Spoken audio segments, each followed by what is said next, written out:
કોના ભાવોને સમજીશું અને પછી આગળની કથાઓના દોરને આપણે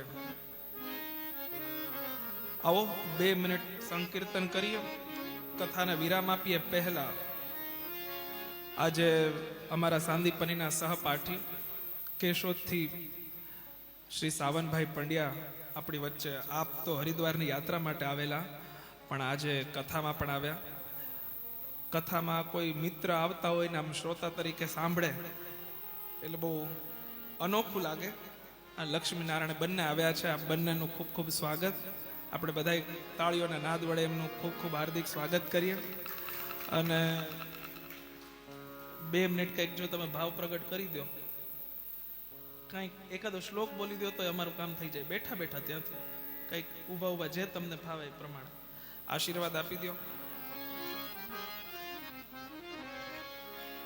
કોઈ બ્રાહ્મણ કે સંત જો પધારે કથામાં તો સમજો કે ભગવાને સાઈન કરી દીધી, અને જો રાજી થઈને જાય તો એનાથી વિશેષ. પછી આપણે સંકીર્તન કરીશું અને પછી આરતીમાં જોડાઈશું. શ્રી કૃષ્ણ કનૈયા લાલ કી. શ્રી હરિમ પરમાનંદમ ઉપદેષ્ટારમ ઈશ્વરમ વ્યાપકમ સર્વલોકાનામ કારણમ તન્નમામ્યહમ. પૂજ્ય શાસ્ત્રીજીના ચરણમાં વંદન. ઉપસ્થિત તમામ મહાનુભાવો, એમના હૃદયની અંદર બિરાજમાન પરમાત્માને વંદન. આમ તો વિશેષ હું કથા સાંભળવા માટે જ આવ્યો હતો, પણ હવે શાસ્ત્રીજીનો એવો ભાવ છે અને અમે સહપાઠી છીએ, એક જ કક્ષાની અંદર ધોરણની અંદર હતા, એટલે વિશેષ કંઈ નથી કેવું. આપ ખૂબ બધા ભાગ્યશાળી છો કે આપને એવા સુંદર વક્તા મળ્યા કે જેમનું નામ છે ઋષિલ.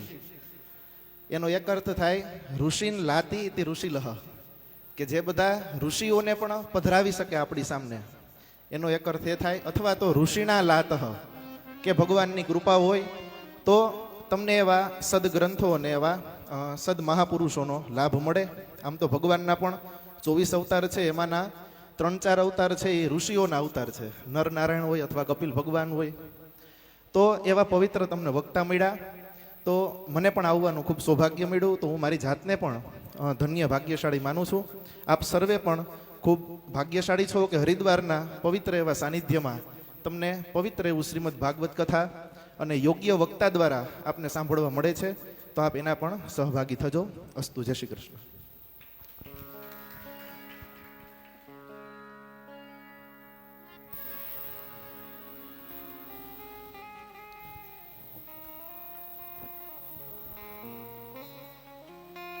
સાવનભાઈ પંડ્યા વક્તાશ્રી પાસે તેમના ધર્મપત્ની સાથે